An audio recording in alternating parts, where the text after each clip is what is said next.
Good evening, everybody, and welcome to our regular Monday stream. It is, yes. Yeah, I thought tomorrow was Wednesday, Thursday, so I thought it was Wednesday. I'm so mixed up. We are not late, by the way. OBS just decided to randomly stop broadcasting for some reason. Yes, so we are once again not late because we are always on time. We are always on time. Actually, I just had to sit here and be slightly frustrated, waiting for the YouTube backend to catch up, which is kind of annoying. I suppose at the start of the stream, we should do the usual round of the shillings. And we are very thankful to have people who do support our stuff, whether they are members on the YouTube channel, people who subscribe up to the Substack and either give a gift or a $5 a month subscription on there, or through the super chats or the super stickers, or preferably, in terms of most people, I believe, would be using the Ko-fi link thing, which allows you to donate by all sorts of different platforms. So that's very useful. It means you don't have to be reliant on PayPal or Entropy, and also it doesn't get taxed in the same way that stuff from YouTube or Substack does, because Stripe just decides to take 30% because you're not American. A lot of people are being like, even the titles have black pills in them now. But the problem is, it's true. That's the framing we're going for. Yes, digital ID is already here. I'm afraid we are the describers of reality. But I see quite a what? that might just be like the tagline from now on in future. Describers of reality. I'm afraid that's what we are in somewhat reduced to in some ways. Yeah. We are the observer. When they come with a box car, I'm just gonna be like, no, I'm nothing but a humble describer of reality. Yeah, I'm a sovereign streamer. I'm merely describing reality. But there is also, as well, if you want more of our very gripping descriptions of reality, a plethora of things we're trying to put up on the Substack. Yes.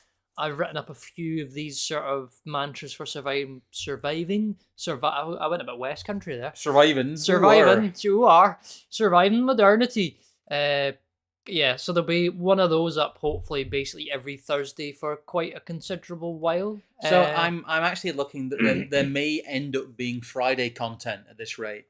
If I get if I get enough of my Substack pieces finished to have a cushion of them, there might end up being. So you might be able to get us 5 days a week, which is an interesting one. Because there will be an upload tomorrow. I've been uploading videos on Tuesday. There'll be an adaptation of the first article that you wrote for the Substack, which is the manufacturing consent one, which is kind of the basis of a lot of the things we talk about. Yes. So it's it's a bit late for it going up as a video. But alongside that, I've been sort of talking to, or at least I talked to one venue. I need to check back with them about what we're doing for our next Nomos stuff. I suppose in the meantime, because we know these two facts are for definite, that it will be the last weekend in October this year. Yes. And it will be in Stirling for those who either live further up north and would like us to come towards them, or would like to join us into a trip into one of the sort of bits of Scotland that's not too hard to get to but still looks quite nice. And I'm sure if we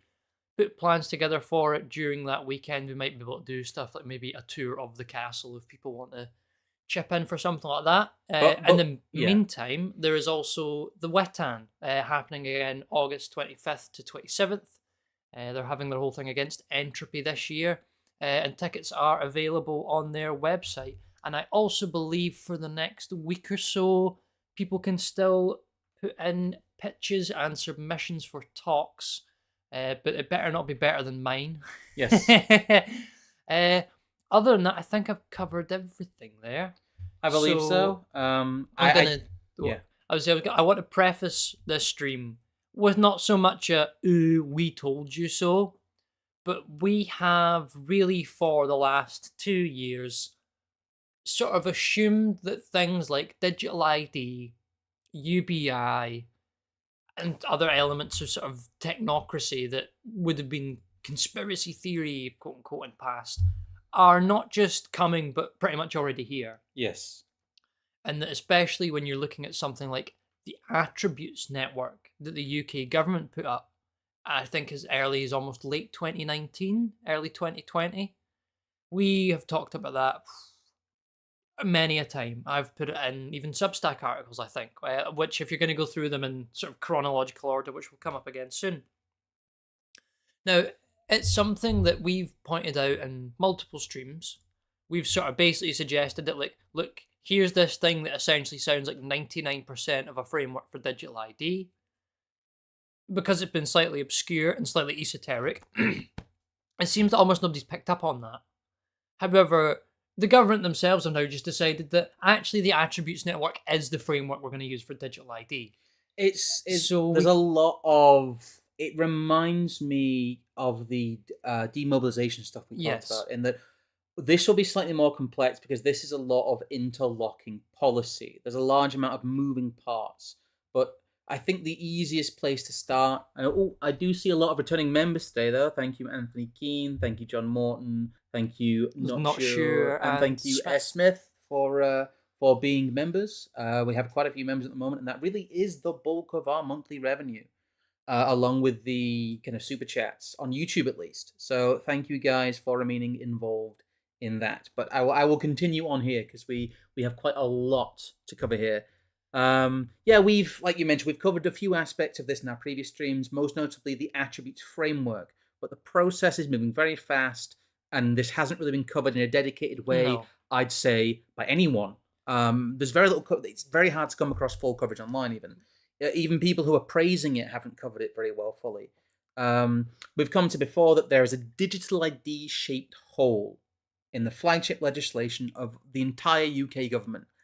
It's not just like the online safety bill that we talked about before, but it's to do with everything. Yes. Everything that is being passed at the moment has, one, a regulatory alignment with the EU in some way or another, and two, is predicated on the idea that there will be some form of digital ID to access all government services. Yes. And it's been obvious, really, and we'll talk about this as we go on, since the Digital Economy Act. We talked about this during our online safety bill stream, which a lot of you, I believe, have watched. That was quite a popular stream.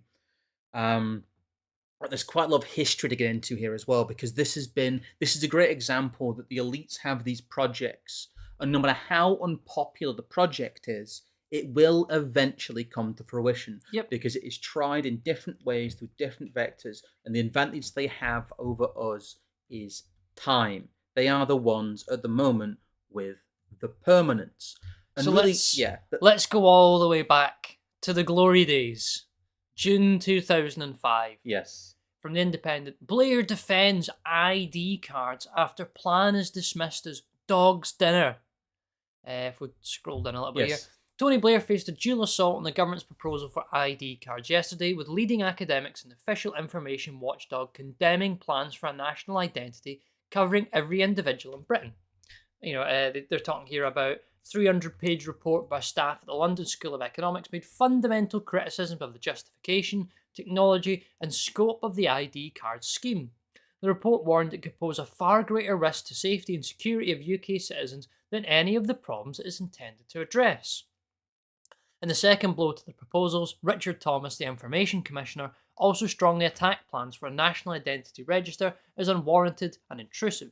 Now, I believe they do mention somewhere in this article that this has essentially been, one of Blair's main sort of pillars of like the technocratic ideals he's put across since at least 2002, if not prior to.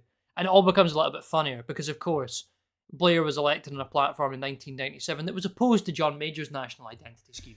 Yeah, we'll go over that. But right off the bat, one of the things I noticed is that identity cards are only ever proposed by regimes that are already unpopular. The plans for it started in 2005, but really by 2005 to 2007, the Blair government was already limping at that stage. And we are kind of a couple of years away from that period we talk about, which is 2007 to 2010, when basically Gordon Brown comes in and passes all of the laws that Blair didn't have time to pass in a very hurried and very frenzied fashion. And then for absolutely no reason whatsoever, David Cameron and all his mates at these think tanks came along in 2009, 2010, when Blairism should have died a Brownian death, and decided to keep it all going. Yeah. But that's a story for a different day. That is a story for a different day, but also hello, Mr. Carpet Merchant. What I find interesting, though, is that here's this article from 2005. The Yeah. London School of Economics are like, no, it's a terrible idea. LSE researchers said plans for ID cards and passports containing fingerprints or facial scans were unsafe in law because they may infringe human rights and the ancient law to enter and leave the country. Sorry, freely. what ancient law is that fucking one? But then I think they're actually just referencing common law there. Possibly. But then we go to this year, in March, biometricupdate.com, digital identity interest group forms with initial meeting at the London School of Economics. So it's very who must go. Yeah, exactly. Oh, your digital ID and Tony Blair must go. And then, all of a sudden the London School of Economics is doing his dirty work. So 18 years later, the entire project has reversed and the London School of Economics is now fully on board with a scheme that it said was unsafe in law. Yeah. Experts on digital identity and intersecting disciplines gathered at the London School of Economics and Political Science this week, initially to discuss the topic when the state builds digital identity, not will, when the state experiences from India, Kenya and beyond as a means to determine interest in establishing an interest group and future meetings. Which is something we'll have to keep an eye on because if the London School of Economics actually comes up with its own digital identity vertical after only 18 years ago saying it's an unworkable idea, that's almost too perfect. It's very funny, but it just shows how the shifting ground has basically absorbed anybody. Yeah. I mean, people can go and have a look at this link and look at more stuff if they want, but it's very clear that this isn't a, forum sort of discussion on it as a debate about the efficacy of national ID or digital ID. It's a discussion on how do we make these systems we've applied in the third world countries work here. Well, as you may or may not know, I forgot to open this link, but there it is.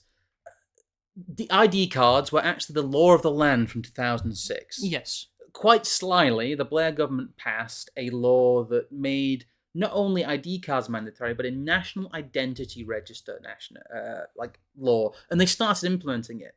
But some of you who were around at the time may remember that it is one of the few incidences of genuine popular disruption, along with things like the poll tax riots. There weren't riots, but there was a huge amount of popular pushback, to the point that it was very clear that the implementation of the project would create a large amount of possible civil strife. It was actually a project that was later abandoned.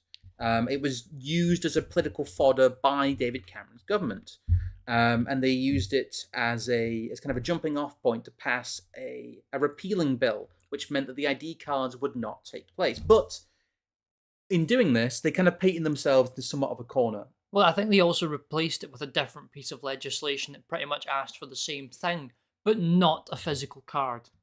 Yes. And what they said they were going to do was scrap all the information at the National Identity Register. But of course, they weren't going to go to every single individual branch of government that's used National Identity Register information and ask them to scrub it. It really is a fact that they've spent the last 13 years preparing the groundwork for digital ID. Yes. It's a great example of performatively putting something back in the bottle so that it can be worked on and workshopped in secret. Really what the Tory government did is performatively put ID cards back in the bottle for later use. Yes. They were very, very much engaged in a project here of fake dispelling. This is not something that legitimately went away. It is something that stayed in the background and is only really bearing fruit now, but it's taken so long, partially through their own incompetence, as we'll cover. But ID cards have been tried before, and they were so unpopular, they had to not remove them, but delay them. A lot of you who are slightly older will remember the No to ID campaign, which was actually huge, far bigger than any climate campaign has ever been. But anyway, that's kind of a bit of a history point there, that this has been a very long-running project, and it seems to be a very long-running project from people who are already unpopular. Well, yeah, because there seems to be characters like William Hague, who already seems to be committing some sort of character and narrative-based suicide with some of the immigration stuff he's been saying recently. Yes. But here he is with Tony Blair. Everyone has to have digital ID cards. And then if we, it's just the little interview with Tony Blair at the bottom of this article. I just want to read out on its own. This little bit here? A little bit further down. Yeah. Yeah. Yeah, here's our problem. We're spending a lot, we're heavily taxed, and the outcomes are poor. So the question is, what changes that situation? So if you take, for example, the ambitions we have on climate, there is no way we can meet that ambition without changing planning. There's literally no way we can do it. And a lot of these things, they're not airy-fairy, they're actually about people's lives. People already live their lives digitally. The question is whether government and politics can catch up with that reality. Yes, it's the framing here. Yeah, digital ID is already here. You know, it's beyond politics, it's beyond debate. If we're going to be the competent government that we hold ourselves up to be, then we must move with the times and adopt, or at least hand out, some sort of framework by which a digital identity program or system could be developed. Well, compulsory digital ID and quote-unquote ID cards have already been resurrected as an immigration fighting policy by the Labour government. It is still policy. It's Stephen Kinnock. We talked about this. It formed the basis of our political switcheroo stream 8 months ago. Yes, because of course, the Conservative government, or at least some of the local devolved governments as well, have all decided to back some kind of UBI scheme. Now, what way do you make sure that people have, or that UBI has gone to the right person and track maybe what even they've spent it on? The best thing, of course, would be some form of digital way to prove who you are, and through that, you could access your UBI. Well, as we talked about during both the performative failure stream and the UBI stream, that making a system that has a UBI-shaped hole in it is the way to get people to ask for UBI. Just like creating a system with a digital ID card-shaped hole in it is a way to get people to ask for digital IDs. What we will see here over the next hour or so is the Conservative government deliberately making a mess and creating an overly complex system based around not technically having a database and not technically having an ID card, but having the function of both. And they are going 99% of the way there towards this. And they will allow, when they are cycled in the Labour government, to go the extra 1% and refine this scheme, where we're about to show you, into a full-blown national database and digital ID, as was proposed all the way back in 2005.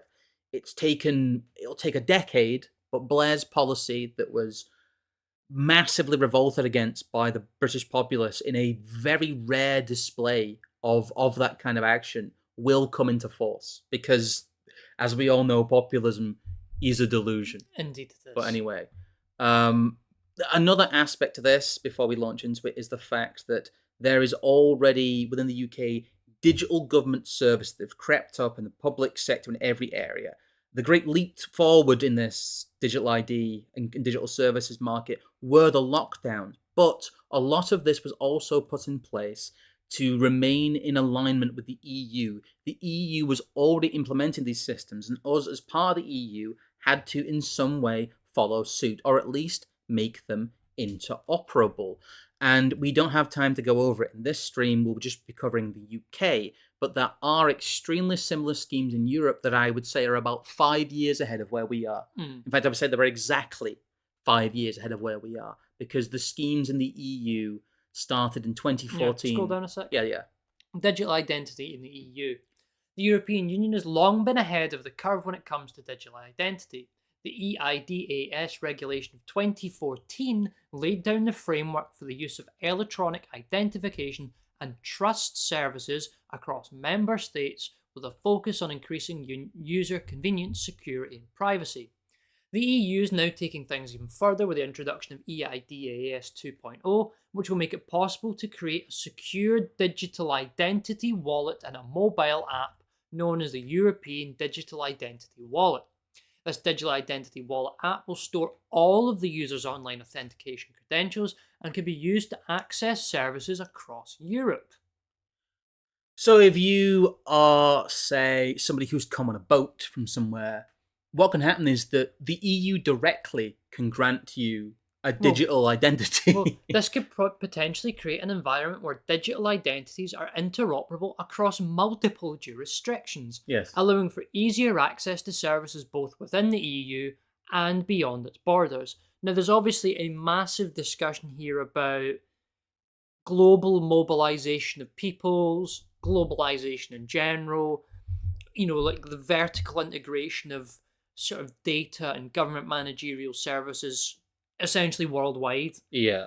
However, for the moment, because that's something that we'll have to sort of contend with in time, because I don't think people fully understand either way how this stuff's going to fully sort of shake out, as it were. I don't think even they do. No. So for the continuing element of this stream, we will focus on the specific UK government attributes network and things like the Verify program that's referred to just in the yes, it is paragraph there. The reason I want to mention this is that the eIDAS stuff we will probably cover in a future stream, because there is a large amount of interoperability stuff that the UK is already planning, and there are bits in this stream we'll have to return to at some point, but it would end up being a 4-hour stream if it were to do all of it. So we'll be zooming in really on UK specific digital ID legislation.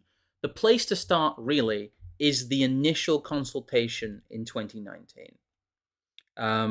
What we have here is it's a proposal to officiate and officialize the patchwork that began in really with the first online services from the government. But this process of making it more official and central began in July 2019, or at least on paper it did, with a public call for evidence, the first of many. The initial push was bundled with a push for digital inclusion and access to services. It meant people who are disabled can access their universal credit and not have themselves be sanctioned of hundreds of pounds every week because they can't get to the job centre. And it's now at a point whereby no one can get universal credit because the system's crap and it's all online.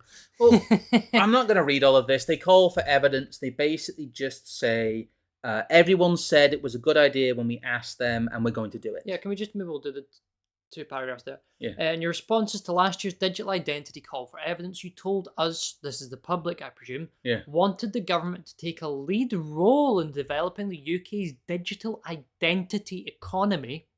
You wanted us to see us create a clear framework that enables businesses to innovate. You want us to enable individuals to access the products and services they want with ease, confident that they are protected from fraud and that robust privacy protections are in place. To this end, we will develop proposals for a legal framework to remove regulatory barriers which prevent the use of secure digital identities and establish safeguards for citizens. We will also develop the next generation of digital identity use in government and promote a pragmatic approach to international digital identity standards. One line I find interest there: remove regulatory barriers which prevent the use of secure digital identities. Is that the government slyly admitting there that if someone else, without the government's impetus, were to develop a digital identity framework, that they would ban it and essentially tell them to chase themselves? Because if anyone's going to be making this, it's got to be on their behest and under their control. Well, it is. That's what's happened up until now. A lot of people have been jumping the gun and chomping at the bit. In fact, that's what happened partially with the vaccine passports. In that, a lot of people went, "Shh, it's not time yet." There was a lot of stuff with that. There was a lot of written responses, blah blah blah. But we'll find out what they're actually saying here is not true. A lot of the responses they got to this consultation and future consultations were actually people telling them to shove it. Yep. And a lot of them explicitly telling them this is a workaround to bring about ID cards. We protested this 10 years ago. What are you doing? But there's some other sleight of hands here as well, because what they're not saying, at least in that bit, is that we're not coming up with a digital identity framework. We are leading the economy where people will develop this stuff. Well, the government is not making digital identities mandatory. This is not a step towards ID cards. And that was a line they pretty much kept with right up until really about last year. Yeah. When at some point, as we'll cover in some of the links we've gone over, they just decided one day that actually, no, the attributes framework is what digital identity will become. Well, there's 2 factors here. No, it will not technically be mandatory. And all of this throughout the consultation, throughout all the proposals, is predicated on the idea of, oh, there must be alternate services for old people and disabled people. But as any of you know, you cannot access physical services in the UK. Have you tried to get a doctor's appointment recently? And that's one of the quickest ones. You will wait 10 weeks generally for an appointment with any other kind of government. But the issue here is that, yes, technically there will still be in-person ID checks available, but they will be time-wise unfeasible. It will be months you'll be waiting, as is standard now, and it will only get worse as these things progress. The alternative will be there on paper, but it will not exist in reality, as much of government doesn't exist in reality anymore in terms of face-to-face services. Anyone who lives in Britain knows this. They know that physical face-to-face services in Britain do not exist. You can't even Decline doesn't even begin to describe it really, because they just aren't there anymore. You can't even get hold of people on the phone. Yes. It is insane. I mean, that was something I discovered whilst trying to apply for universal credit, is that even if your citizens' advice does not exist anymore as a service you can call, it doesn't have an office you can go in to visit. If you try and go into the job centre nearby where you live, you'll basically be told to chase yourself because you're breaking COVID rules, because you're not supposed to be in the building, because you've not got an appointment with anyone. You cannot get anyone physically on the phone. There isn't even like a really decent like email, text chat kind of feedback thing you'd at least get in like some sort of shopping websites or something. You can't. There is nothing. Yeah, you can't get direct numbers for certain departments and hospitals anymore. No. You have to ring the switchboard. Yes. You cannot just ring people. And if you're clever enough to note the numbers down for stuff like that, because I've done this a few times when calling for certain medical things, they get very annoyed at you and like to ask where you got that phone number from. It's quite funny.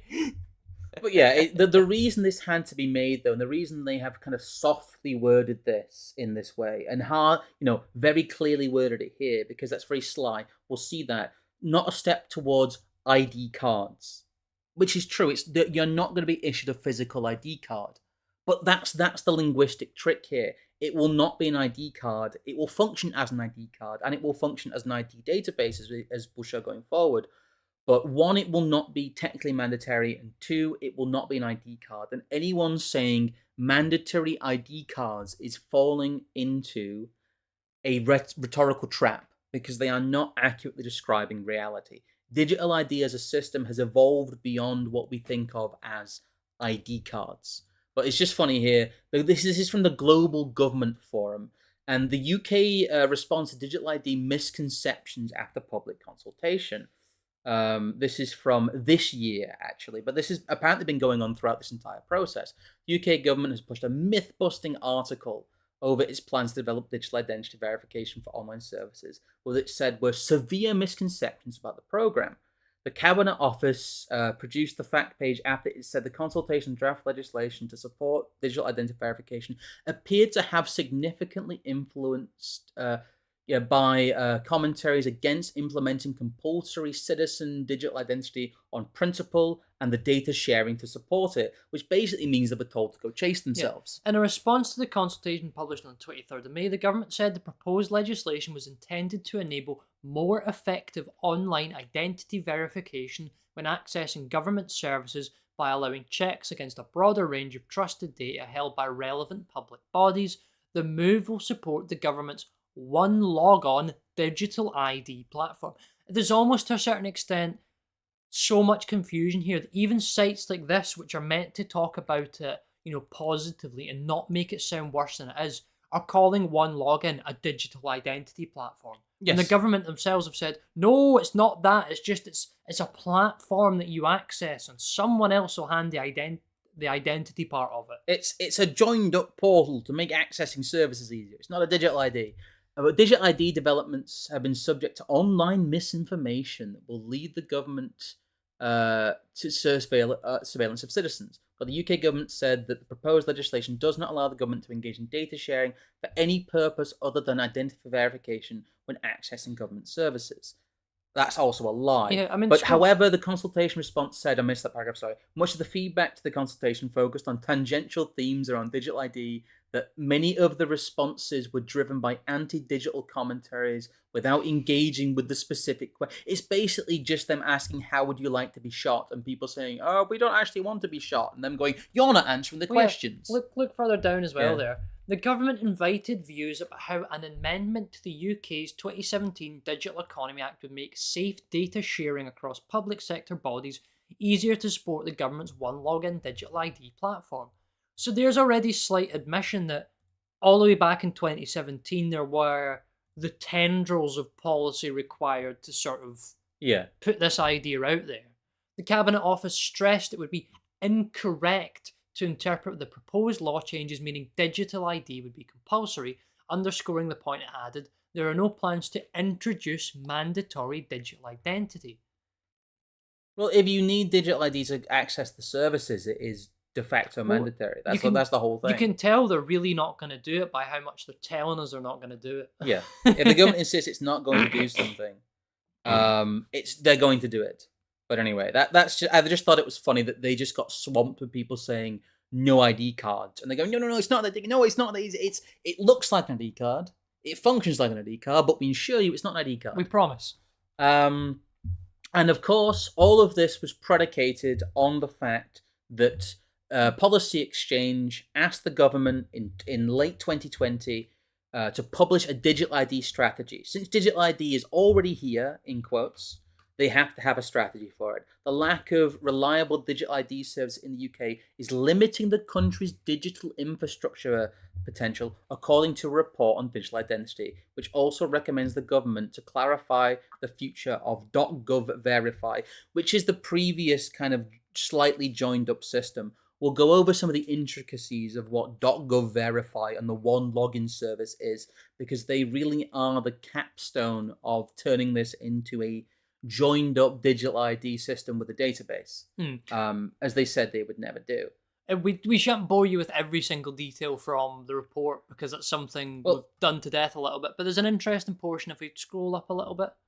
Yes, it's if you want the real juicy stuff, it's kind of between page 40 and 45. Just the bold line at the bottom there. Yeah. The UK government has a long-term commitment not to introduce biometric identity cards. Yeah. But due to political controversy, the coalition government of 2010 eschewed the introduction of a centralised identity database, so long as the government is committed to enabling a digital identity system fit for the UK's growing digital economy without the need for identity cards.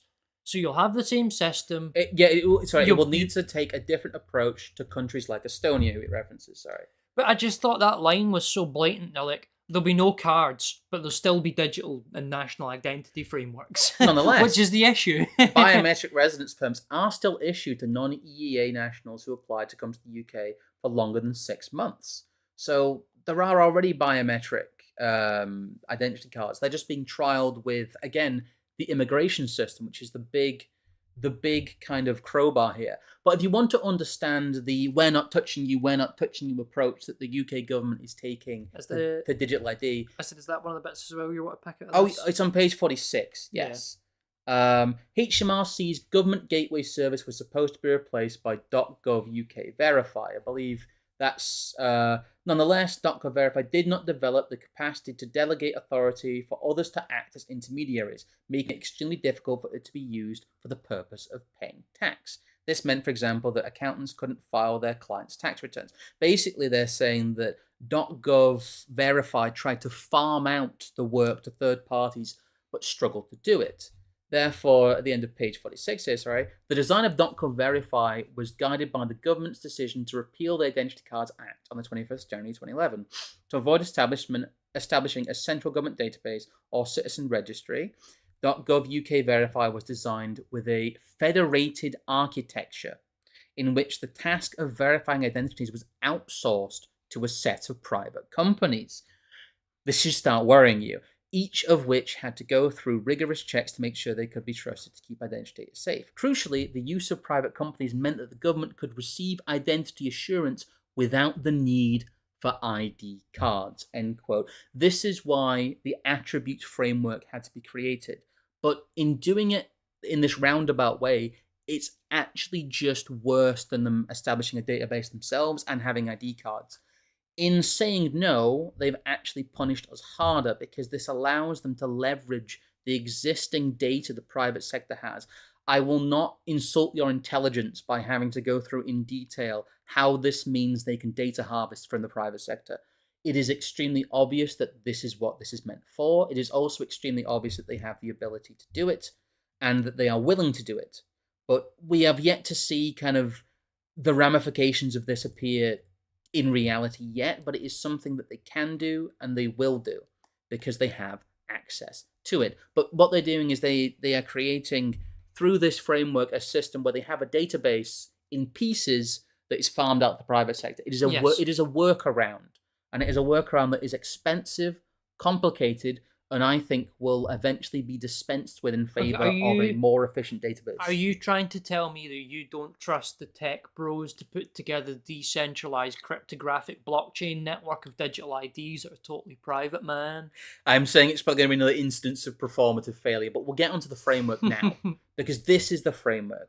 This is initially what piqued our interest, and we've been going around for about 2 years trying to get people to read this. And a lot of people have read this and gone, what is this gobbledygook? Or they've gone, well, they're just doing a regulatory framework. The way this was first proposed in terms of legislation, in terms of UK law, was around the idea of regulating digital ID providers that already exist in the private sector. They are predicating this on the fact that the government needs to step in and stop these people overstepping. It's quite a clever framing, really. But what they've done here is they have... We're not going to read the entire Policy Exchange report, because the Policy Exchange report is literally just describing what the government already wants. Yes. As we talked about ad infinitum, that's what Policy Exchange is there to do. It's there to pretend to propose policy, but all it is doing is telling the government to do what they are already doing, and then the government can point to Policy Exchange and can go, the think tank told us to do this, therefore it must be a good idea. We promised we didn't want to do it on our own first. Look over there. So this is the one we originally found. This is the 0.1 alpha with a ministerial foreword from Matt Warham, MP for Minister in Digital Infrastructure. And he basically goes on to talk about, the government is committed to solving these problems digitally without the need for national identity cards. They basically just keep insisting that there will be no ID cards. But the faces have changed here because the ministerial foreword in the new version is now by somebody else, although it doesn't caption her. I believe this is someone we'll talk about a bit later. But this is the framework. This is the UK Digital Identity and Attributes Trust Framework, the beta version. There is a large amount of waffle in here. But look, right there, 0.6, what the UK Digital Identity and Attributes Trust Framework does. Yeah. Up until, as far as I can tell, a year ago, the idea that attributes and digital identity existed together was something that he didn't address whatsoever. No, there was an identity and attributes framework, but it was never expressly put forward as a catch-all, one-fits-all digital identity sort of software thing. The idea that that was going to be produced from this, as much as it was obvious and it's what we talked about, was not put forward there. Well, the way they're distributing this is they have a central database that they use for government services. They do. They just have one. It's not official, but they kind of just do. They have to. Otherwise, none of it would work. It's a joke, it's a wink, it's a nod. They say it doesn't exist, but it does in all these different forms. But what they've done, and why you will be confused by this, is they have created all these .gov and government services. They don't have a database to check you against. And they can't do, because that was performatively put away in about 2010. So what they've done is they've created a distributed database, like I said, with private sector people, and that is what the Digital Identity Attributes Framework is for. It is actually a set of British standards and government standards that means that the government can, at any time, turn basically any private business in Britain, if they apply to do it, into a government database. Well, also in a roundabout fashion, This is also why, if you're looking at certain pages of UK government legislation, they're all stored on Amazon servers. Yes. Now, if people really want to get the gears and wheels turning, just think about that. The fact that our government is using Amazon Web Services to operate all their information and data stuff, or at least a good chunk of it. That's who they're working with hand in glove. Well, there's quite a lot of stuff on here, but let me quickly get through. Yeah. We're a bit further through than this, but all of this really is predicated on the idea that people want it. Yes, all the consultations, the reports, the research, the polling. During the alpha phase, we have assessed how trust framework rules compare to frameworks being developed in other countries. We will continue working with international partners to better understand how to achieve the ambition of international interoperability in a way which best aligns with UK democratic values and principles. So basically what they're saying is that, look, we're developing a digital ID system. It will be needed to access services. It will be international. There will eventually be a global digital ID. Oh, by the way, that's conspiracy theory. It's just the language here is extraordinary because they're saying it and then saying it's not that. And then, yeah, right, they're just laughing at us, really. But there's 2 points we're going to cover here. The first of which we'll be covering later on, which is here, which is the digital right to work, rent, and criminal records checks, which is part of how this framework has already been implemented and why this stream is called Digital ID is already here. Yes. Because it is. Because this has already come into force. But we'll get there. But I forgot to thank Melon for the $2 there, saying here for the black pills. Thank you. There won't be plenty of them. We're really just describing the state of digital ID in the UK currently. The first thing we need to talk about, though, is this has been predicated on research on public perceptions of digital identities and attributes. Now, if you actually click this link, and I will click this link here. I've pressed accept, so it doesn't do it, but the link tends to hang quite badly. You get one of those Cloudflare things that says this website can't be trusted because the SSL certificate no longer exists, because it's not called Britain Thinks anymore. It's called Thinks Insight for some reason. It looks like a link jack. How much do you not want to go to dinner with that group of people? Well, the problem is that the link that was provided on the government's own website to justify its own research is only available by the Wayback Machine. Yes. Here we are. Here's the actual link we had to go to through the Wayback Machine, saying understanding public attitudes towards data sharing and government-held data. The page itself is a bit broken, but you can still just about access the report, which we have here. And I was very much reminded of a bit from Hitchhiker's Guide to the Galaxy. If you've ever read it, you'll know the bit. He's looking for the notice of when his house was scheduled for demolition. It turns out it was on display in the bottom of a locked filing cabinet, stuck in a disused lavatory with a sign on the door saying, "Beware of the leopard." That's kind of the digital equivalent of this. Chat sort of half falling apart there. See, Dougal, these cows are very small, but those cows are far away. It's a lot like that. But yeah, so we've actually had to go through a few. Again, we're viewing this via the Wayback Machine because the government's own justification for its digital ID framework has basically been scrubbed. Well, it does say private and confidential on this. Really? Well, yeah. Look at the top right of the page. That's kind of funny. So this probably wasn't actually meant for public consumption. There's some really funny bits in here. It talks about the methodology. It talks about general participants. The diversity of the demographics of the interviewees. The participants tended not to think about identity verification as a form of data sharing that they participate in regularly. Basically, it's saying that none of these people... None of these people think in like digital frameworks as how their life works. Participants found it challenging to identify strong positives or concerns about the process. So basically, they didn't say anything relevant. When prompted with specific examples, participants did see some drawbacks to the current process.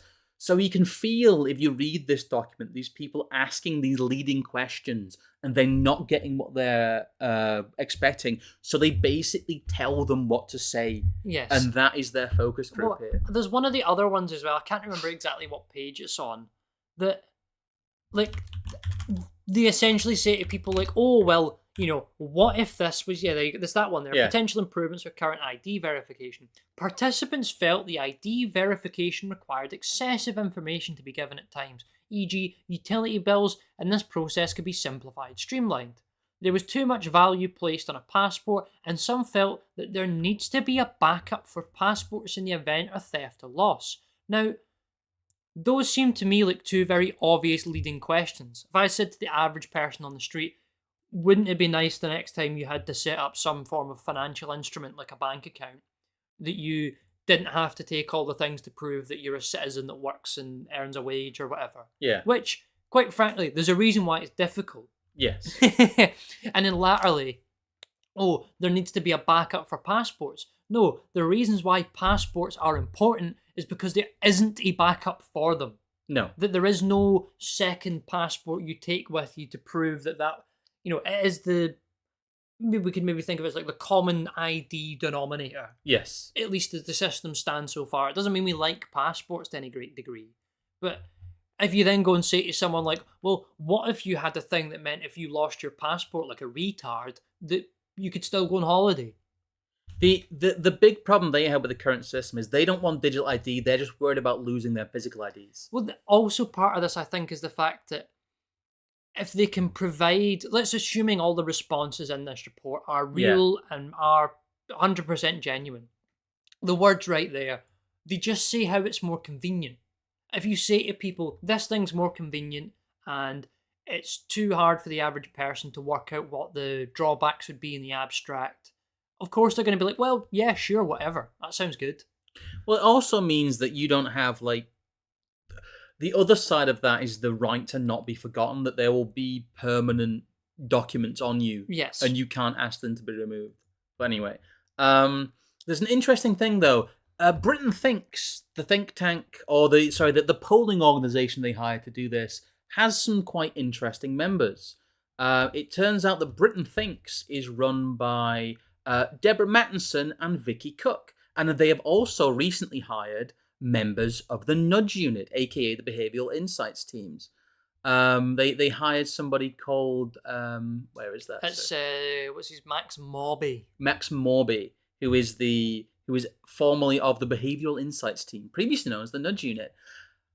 But who is Deborah Mattinson, you might say? Well, first of all, Vicky Cook is somebody who is from the Climate Group. See, they must have not got the memo though, because they've not. I looked up some of these people earlier on. All the other staff that work for it now all have Think Insights on their account. Yeah. Whereas some of the people that founded it have obviously just not got the memo and still think it's called Britain Thinks. But she's a normal NGO kind of person. But the Deborah Mattinson is director of she was campaign manager for Keir Starmer and is director of strategy for Keir Starmer. If you look at her author page here on where she's hawking her books, Deborah Mattinson advised Labour through the 1980s and the birth of New Labour. She then worked closely with Gordon Brown as she prepared to become PM, and after the transition she began her career in advertising as a founder director of Britain Thinks and its international arm World Thinks. But they combined that all together into Thinks Insight. Well, Deborah Mattinson is one of the UK's leading pollsters and strategists and founding director of Britain Thinks.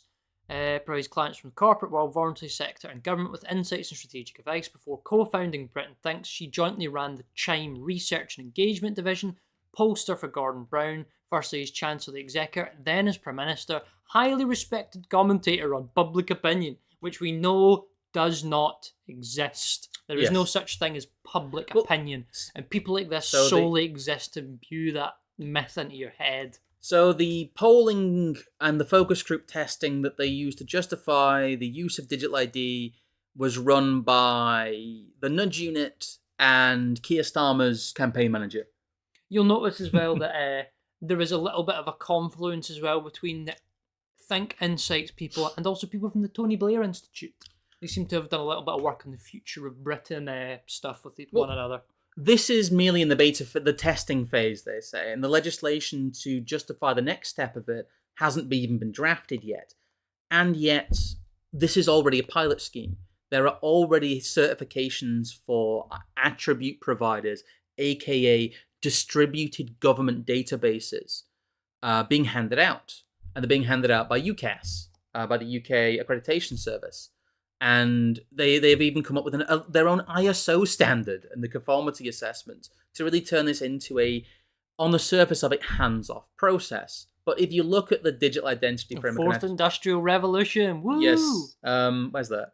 Oh, Just yeah. at the top page. God, it says related topics, Fourth Industrial Revolution. Good Lord. UK Digital Identity and Attributes Trust Framework.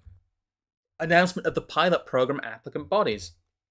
So there's already these certification bodies handing out these digital ID certifications to companies to become these attribute processors or attributes holders, so the government can play past the database with them. And all of these groups have people in them who are related to the Tory government or people around it in the same way that the COVID scheme did. I'm not going to go through it all now.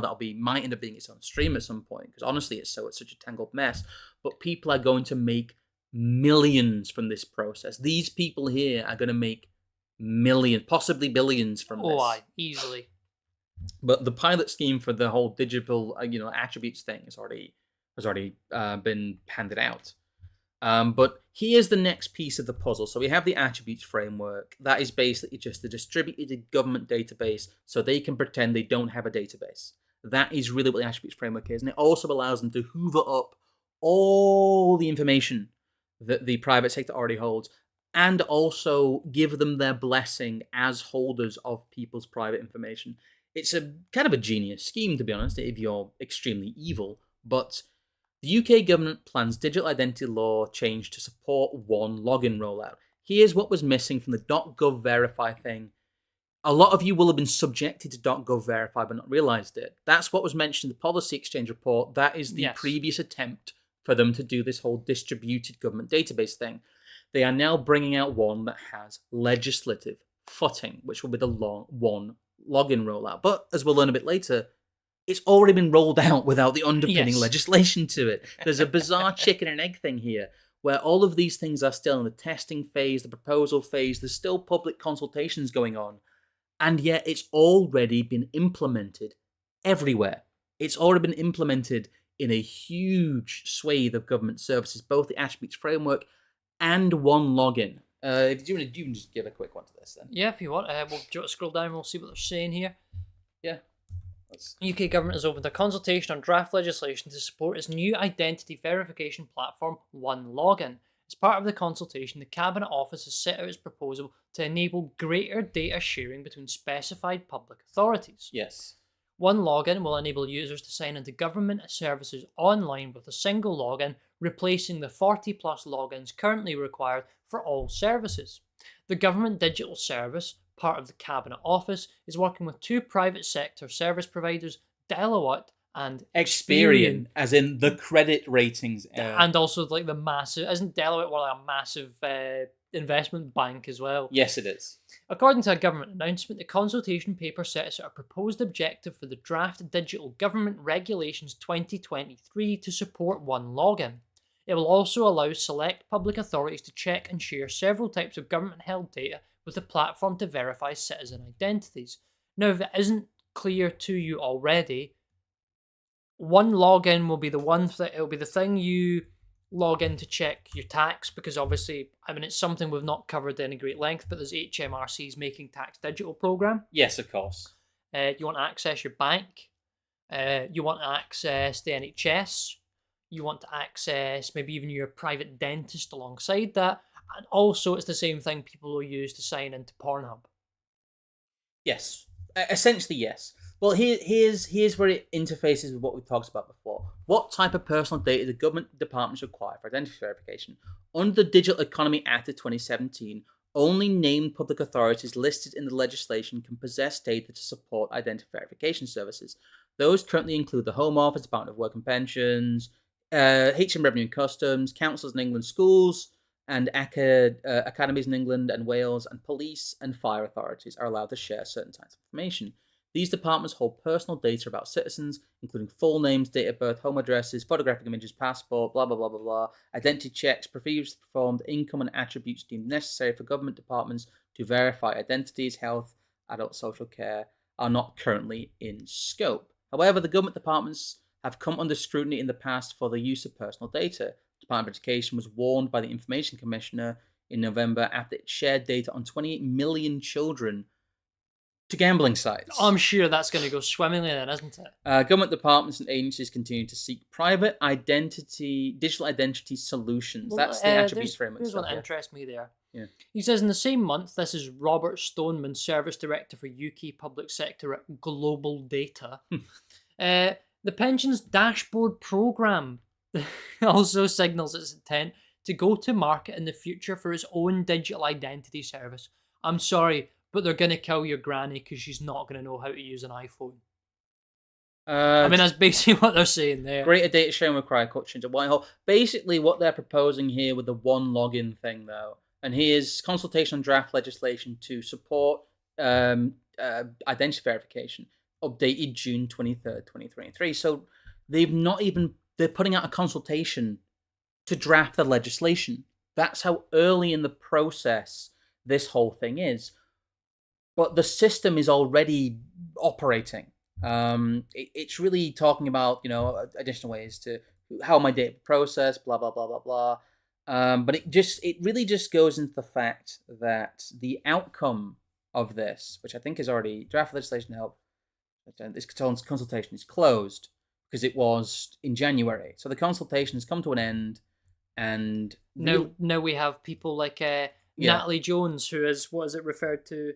I can't remember the dedicated position for digital ID in government, or something like that. The one I had on earlier is the consultation outcome, and what they basically say is that we're going to proceed with this. I believe what they said was at the earliest regulatory. UK government. Let me quickly make sure I've got it in the right one there. That's not the right link, but in one of these, it's the one you've closed. You need to reopen that one again. This one? Yes. And then search in there and you'll find it. Yes, there it is. Sorry. The UK government intends to take forward legislation as soon as parliamentary time allows. While responses did engage with specific questions, they highlighted the wider potential benefits of the data sharing regulations, including of physical health and well-being. Again, there's a little bit here where they talk about the fact that quite a few people basically just sent in submissions that said digital ID cards. And then they go, no, it's not an ID card, it's not an ID card. But yeah, the UK government intends to take forward legislation as soon as Parliament time allows. I'm not sure I missed it here, but through all of this, they basically say as well that your consent to data sharing, if it is for digital identity verification, is not needed. They're basically saying that GDPR means that you've already agreed to this. Yes, or that it means that you don't need consent to data sharing. That's funny, that isn't it? GDPR, something again that was done sort of hand in glove with the EU, worked out 2016, 2015, already has within it all the sort of elements that would be required to have you also agree to a digital identity system. Yes. The thing is, respondents commented that public bodies should not share the personal data they hold for any purposes without prior consent data from the individual. Yeah, in relation to identity verification services proposed by the government, the proposed regulations will enable specified public bodies to provide an individual's data, such as driving license information, when it is necessary for them to prove who they are in order to access a government service. Only the minimum number of data checks will be used to verify who a person is. Yes. Proving who you are online will not be compulsory. Instead, people will have more choice as to how they prove things about themselves, which to me is instantly a suggestion that large parts of the internet will be a walled garden for people who put forward certain amounts of information. Yes. The lawful basis for processing, i.e. sharing personal data, will be determined by the responsible data controllers, but for public services this would be typically be that it will be necessary for the performance of a task carried out in the public interest or in the exercise of official authority under GDPR. Yeah. There we go. And Section 35 of the Digital Economies Act provides a legal underpinning for relaying on the basis where the data is being shared to achieve a specific. Basically, they're saying that you don't need to give them consent, is what they're saying in there. We're already so far down the line here that we have a director of digital identity. But the bait and switch to me here is that they're saying this, they're talking about this as if, one login, it's all these new things. But then they say here, Natalie's been in civil service for 15 years, where she led the digital delivery of the EU settlement scheme. Now, clearly, to me, that reads like they are using the extra legal status of migrants as a way to prototype all this stuff before they apply it to people, which, and I will say this now, that will be the trend for UBI, and that will be the trend for housing provisions. Well, as we learnt previously, one of the provisions of them repealing the Identity Cards Act was them abolishing the office of the the ID commissioner, basically the identity commissioner, and now they have their own digital identity commissioner. It's kind of hilarious that the government that is performatively saying that there will be no ID cards and there will be no requirement for digital ID has resurrected in a roundabout way one of the offices that they made a big song and dance about abolishing about a decade ago. But anyway, here it is: Government Digital Service. Gov UK One Login June 2023 update, shipping the product basically. We now have 8 services using .gov One Login. Remember, they're still drafting the legislation for this. So this is the new Digital ID Commissioner talking about the fact that there's already 8 services using the One Login service, and I believe they have just done this as a switchover. These were the 8 services that were already integrated into the .gov Verify framework that completely fell on its arse and failed, and was regarded as a very expensive waste of time, as we'll see in a little bit. But yeah, we already have Disclosure and Barring Service, Department of Business and Trade, DBLA, Social Work England, HM Revenue and Customs, HM Land Registry, Ofqual, and the Modern Slavery Unit. That was one I think that might come up again. I mentioned somewhere else, but there's another Cameroonite Centre for Social Justice creation that was the Modern Slavery Act, which allows people to use digital frameworks to check on people's status of housing and work and this, that, and the next thing, which was prototyped years before they were going to do any of this stuff. Well, again, here's another press release. Gov UK One Login, 1.5 million people already benefiting from the reform of government services online. The new universal login is making public services easier to access online for more than 1.5 million people. The system allows you to have just one account, one username, one password, and one identity check to use government services. So again, they're boasting about it here, how 1.5 people are already using it, whilst the legislation to make it effectively legal is still in the public consultation stage for a white paper. A lot of this is things that you're told are in progress, are years away, are decades away, and yet we already have a unified system based on greater data sharing that will be enabled by a new law to have even greater data sharing, which will de facto create the government database. Yeah, I mean, you've got the sort of latter point here. The fig leaf that physical services will still be accessible by those not wanting to do so digitally is a farce laid bare by the current impossibility of accessing those services in person already, and the long waiting lists even for the digital ones like the DVLA, after the backlog caused by the remote working during the lockdowns, which itself demonstrate the state of exception in which these physical services will be cut off entirely. Yes. Let me quickly see if I can find where I got this quote from, because I'm not quite sure which one it came from. It might be in a different article. I'm not quite sure where I found that quote, but the quote is that one login is not used for the purposes other than verifying someone's identity to allow legitimate identity access. Consent is not required from citizens for these purposes. End quote. And government forum.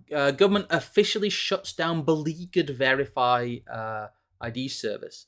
Is that the one here? No, that I've skipped a bit ahead there. That's my fault. My apologies. But 1.5 million people are already using it, and yes, it is already been implemented.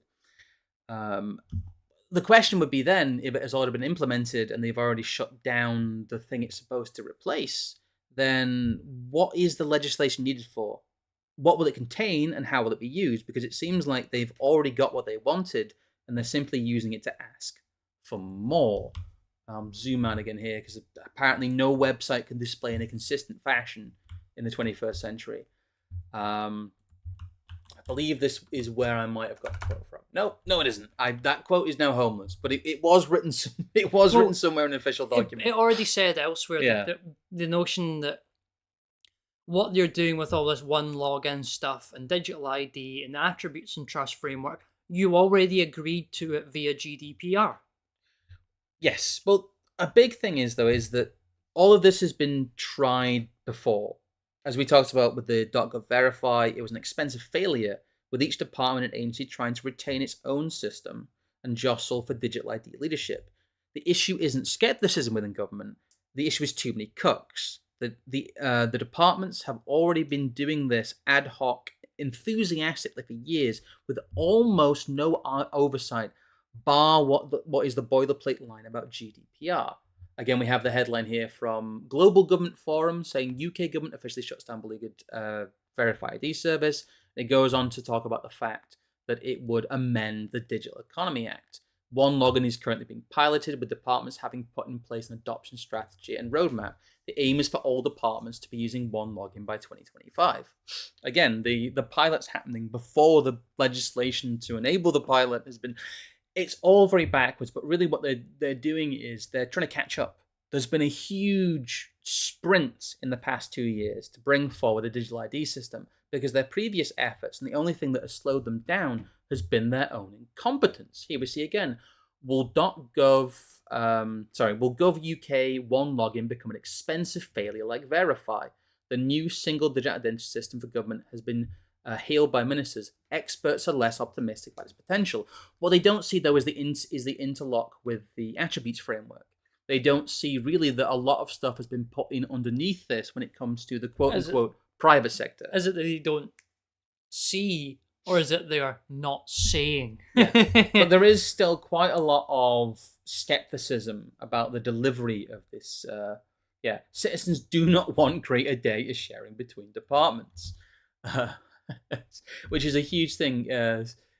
Again, 89% disagreed or strongly disagreed that the Cabinet Office, Department for Transport, Department for blah, blah, blah, should be able to share data or improve targeted public services under specific objectives. So once again, this is incredibly unpopular. A lot of the independent consultation polls that come out of it have said that the government just wants to push this through, and the people in quotes, or at least the people who've been asked, are saying, we don't want this, stuff yous. No. In fact, like I said, the exasperation from them earlier about being told to stuff themselves is very obvious.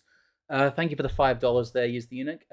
Law is downstream from power. Power has already put in place what it wants. The law enshrines their actions into the new order of society. Yes, essentially, digital ID has been implemented kind of just wholesale without people understanding it.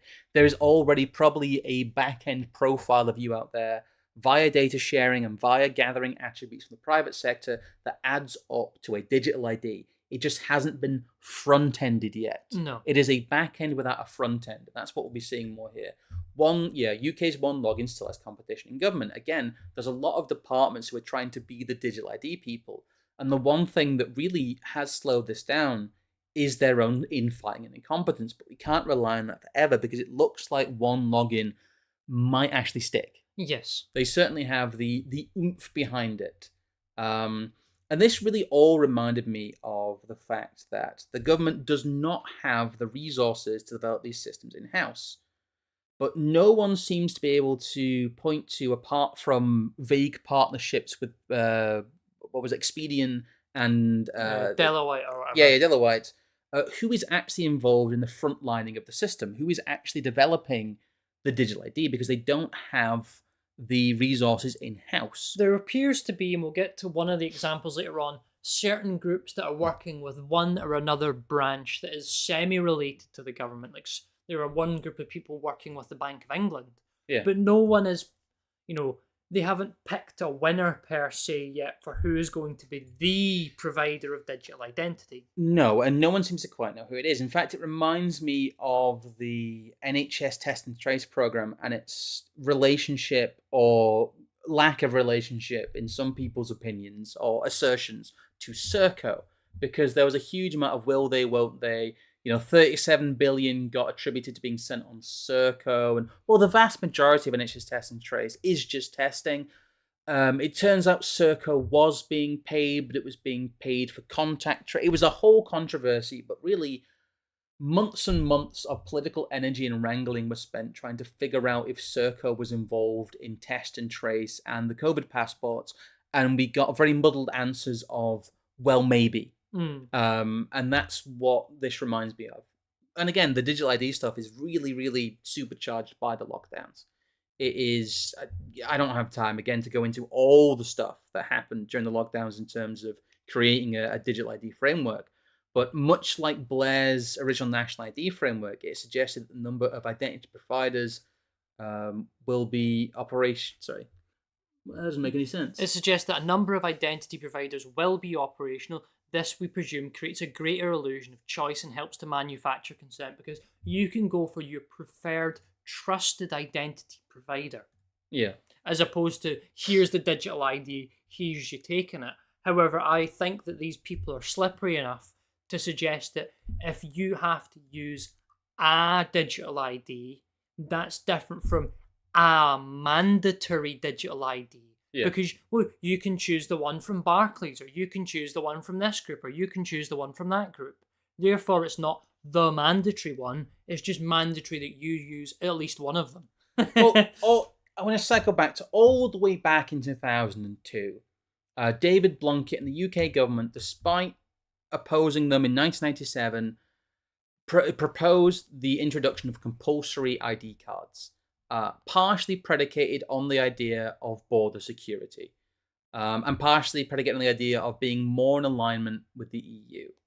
There is a very large, really, history of this being predicated on fully digital ID checks to prevent identity fraud in terms of migration.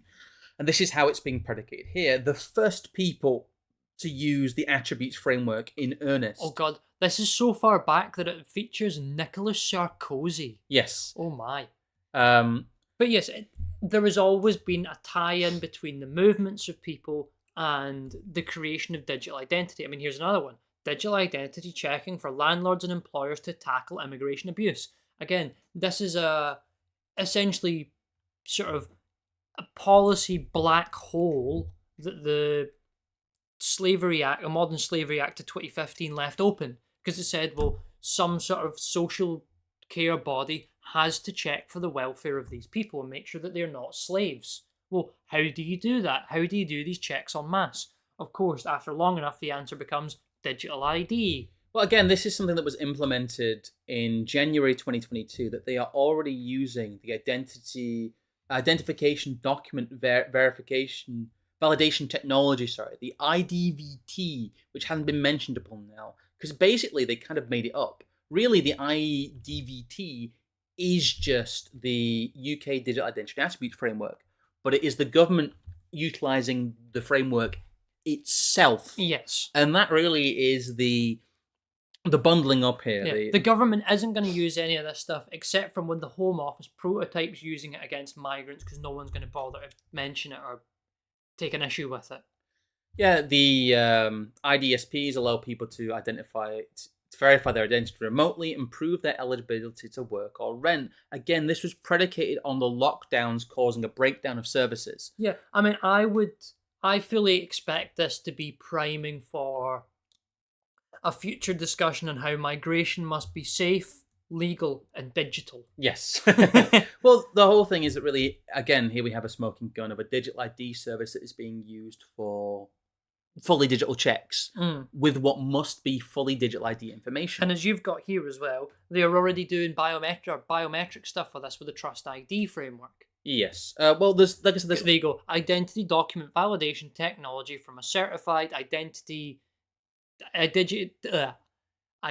service provider It's all the languages are already there and all this stuff already exists. Again, they're just prototyping it on migrants. Well, let me reopen this quick because there's a little bit in here I think I want to talk about. Again, this review is now concluded and the updates set out the key outcomes. But in a sense, before the reviews were taking place for the other stuff, before the stuff was published, it was already implemented in these checks and in the right to work checks. And they used it, again, as a drum to beat because they know that migrant bashing, or at least appearing to migrant bash and appearing to be strong on fake immigration, this will provide a secure... It's very popular. Yeah, this will provide a secure underpinning of robust rules for providers to meet, test the real-world implementation of the trust framework during the beta phase of testing, and ensure providers are on track to meet the rules of the future multi-use case state for digital identity solutions.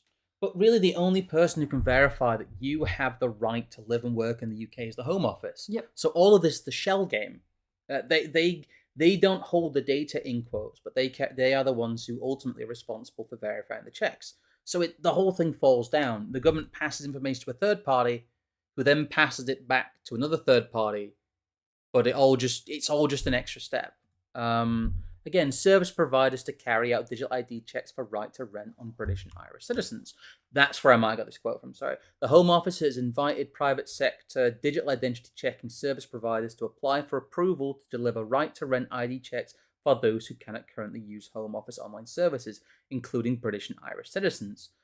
So really what they're saying is, look, we're farming this out. You won't see a government front end. You'll see hundreds of front ends that come from the same place. It's a great way to create a fake marketplace and tell you that all of this is coming from the private sector when it isn't. Well, the thing as well with this, and it's a point that will come up later as we close, which will hopefully be soon because there's still quite a bit to go, they are making so much of this farcical. Yeah. And they're making it deliberately farcical, I believe, because at the end of all this, they're going to roll out all these different elements of legislation, be it the online safety bill and the attributes framework and 1,000,006 other things that means you've got to comply with the big data society. However, there will not be one sole identity provider that actually works. And what will happen is people across the country will wake up one day and they can't access their benefits, they can't access their bank account, they can't access their housing benefit or prove their right to rent or whatever is required, and will essentially turn around to the government and beg them to implement a digital identity framework that actually works. Which, of course, the government will turn around the next day and go, well, that's all right because we had this one all along. Yes. Well, the whole thing is that in order to be an accredited provider, you have to meet the UCAS and the Digital Identity Attributes Trust Framework. That's it. But really, your master is the government.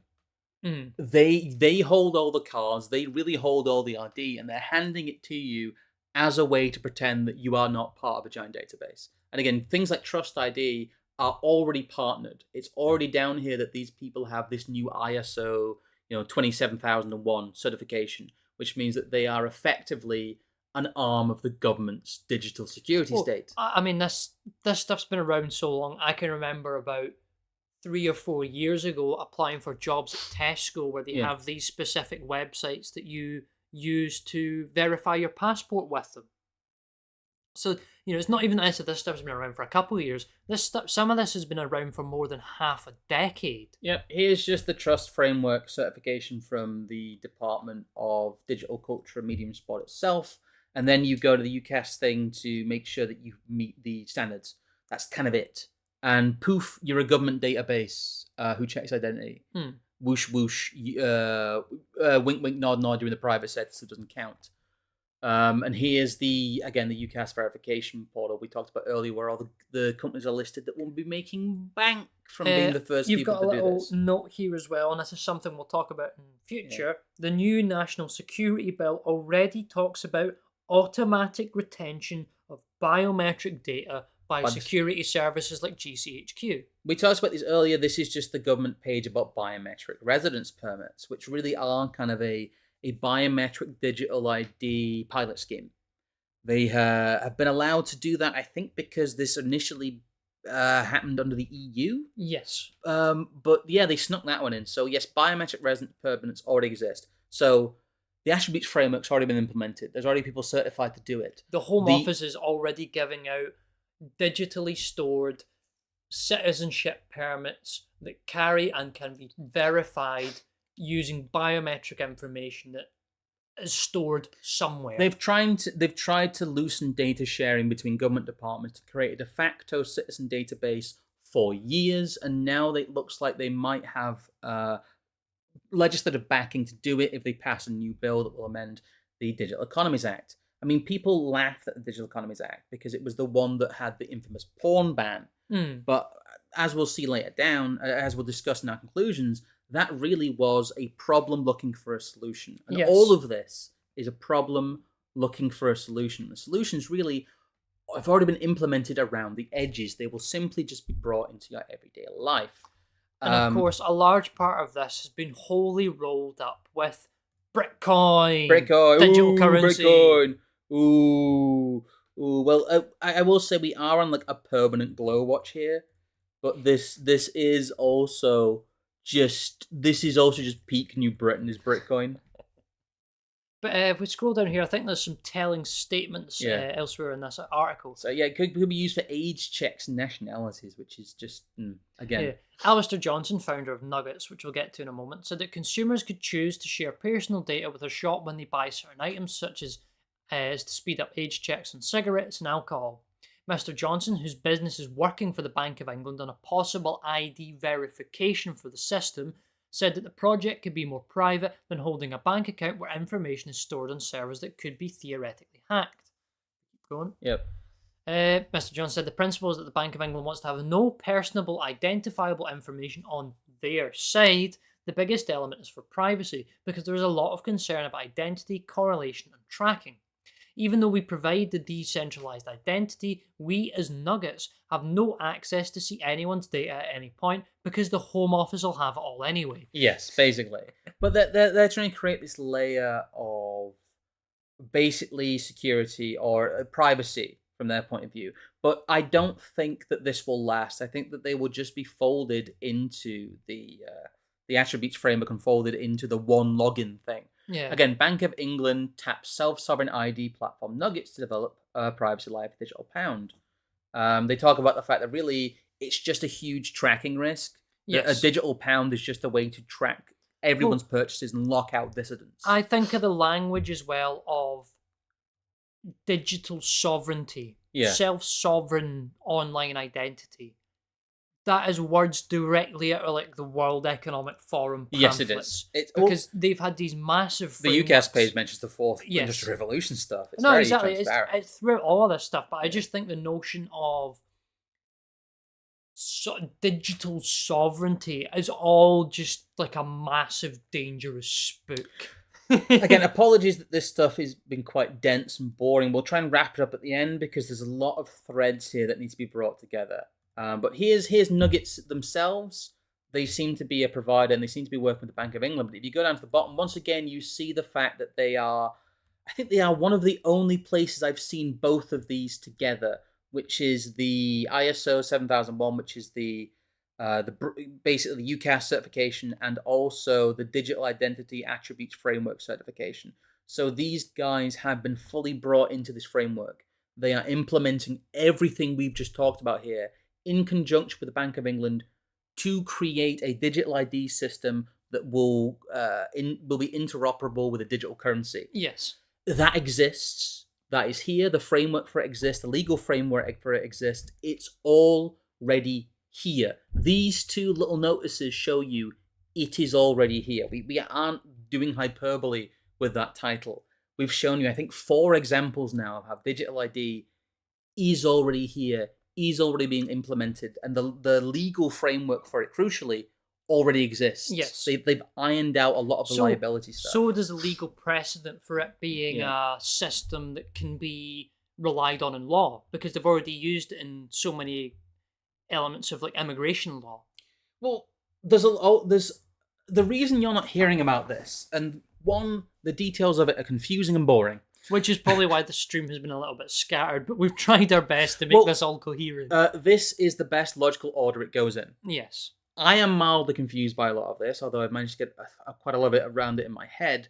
But the problem is, like I said, it is not one thing, it is a confluence of policies. And the issue here is that we have a large amount of conspiracy jacketing as well. When people talk about compulsory digital ID cards, again, they are falling into a rhetorical trap.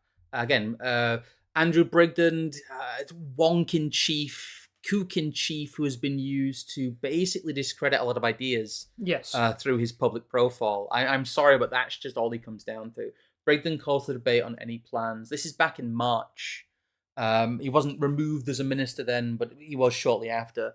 Debate on any plans to introduce digital IDs. But he's too late, because the digital identity and attributes and trust framework was already passed and going through the House of Lords. Yeah. So this is him, never mind, bolting the gates shut after the horses have gone. The barn's bloody burnt down. He's trying to throw buckets of water on it. It's like this. He's so far gone. Well, that's the point in that the debate for this is supposed to have only just started. Well, what's the phrase we like to use? Yeah. It's not revelation, it's normalization. Yes. What you have on one end is Tony Blair and all these mates for 15, nearly 20 years going, time and time again, there will be digital ID, there will be digital ID, there will be digital ID. And now the people that are opposed to the programme are now all saying the same thing. There will be digital ID, there will be digital ID.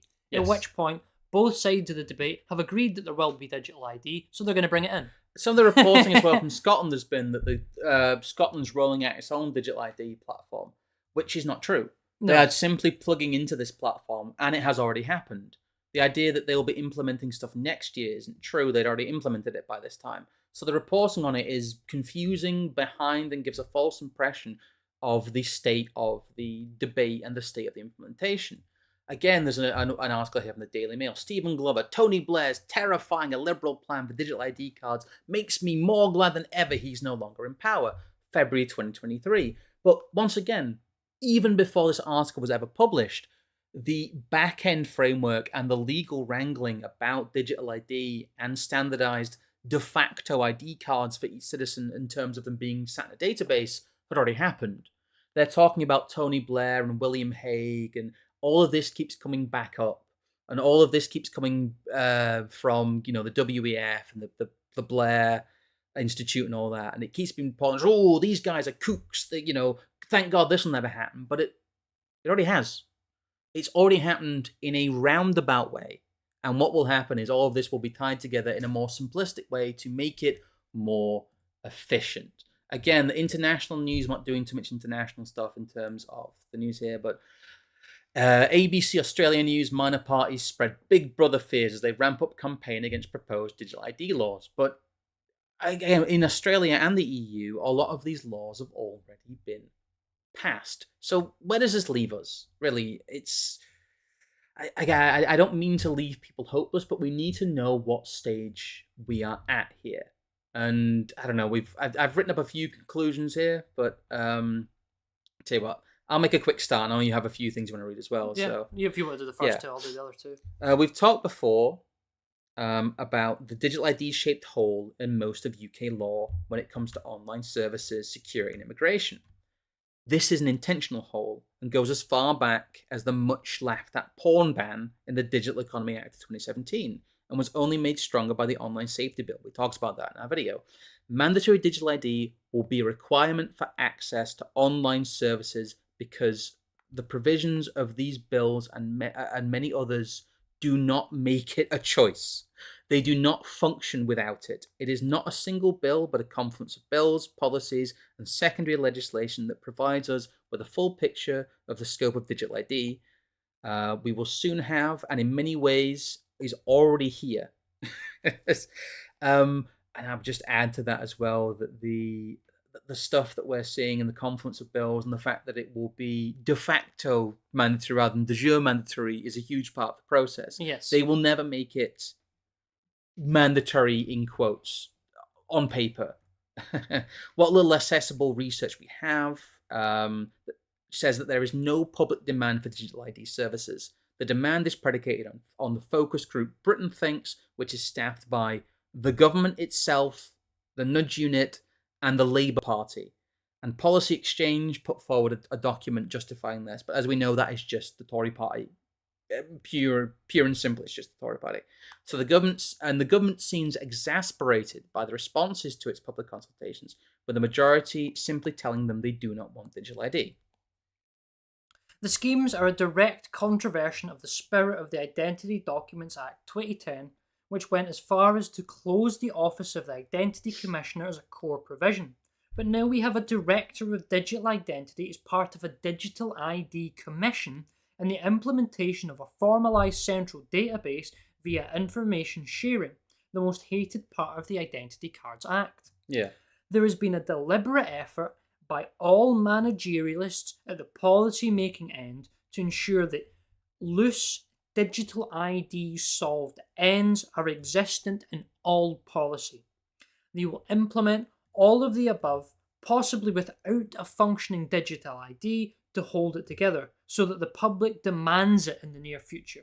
The Conservatives have gone 99% of the way with a convoluted system. Labour will simply make it sane and simple with a proper database and digital ID wallet that I genuinely believe if they basically roll all these things out, there will be people begging for it. Yes. Because they'll be like, well, you've rolled out this element of, the one login thing, but the one login doesn't work with the database at the private company I work for. So actually what you need to do is roll out some form of one-size-fits-all digital identity framework that the government will stand behind and back. Yep, basically, exactly.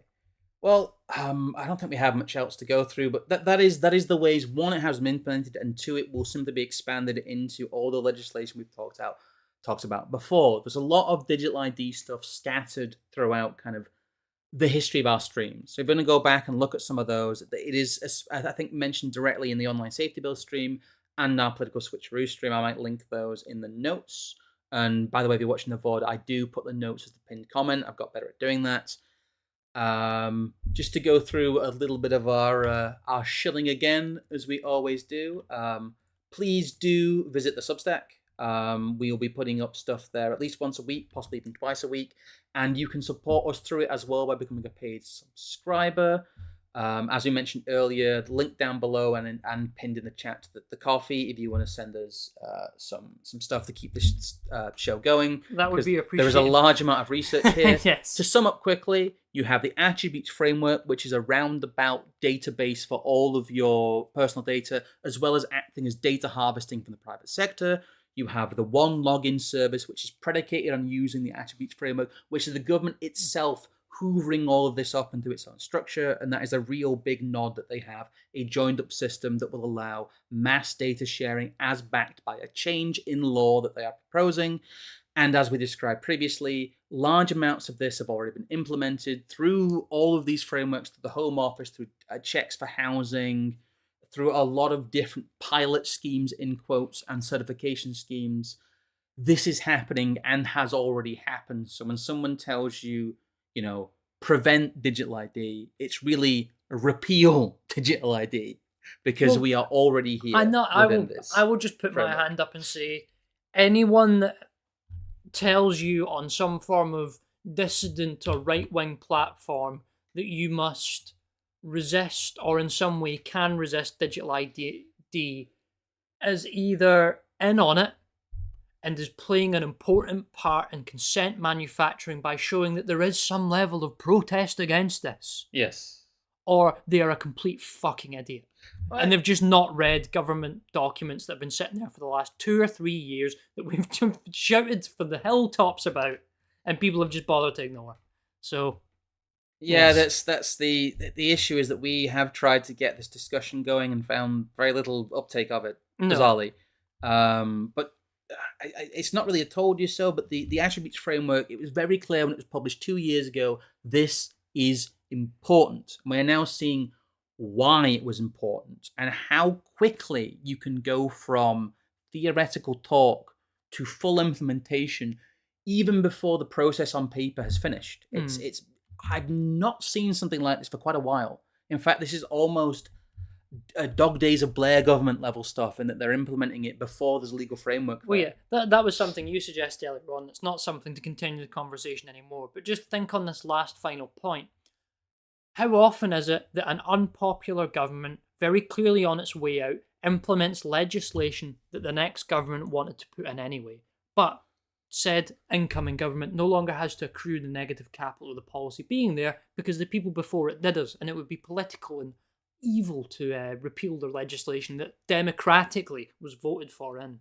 There's nothing more dangerous than a government that has nothing democratically to lose. You see the baked agendas of the elites who make it up in that situation, and usually just leads to large scale implementation of projects that are unpopular with the populace, but are very, very much desired by the elite class. And that really is how the sausage gets made. And that people who've already committed some form of political suicide, like William Hague seems to have done, are used as the people you blame for a system coming in, and then the governments after it go, this is too complex to untangle, we'll just have to live with it. Yep. And that's how the political consent is manufactured.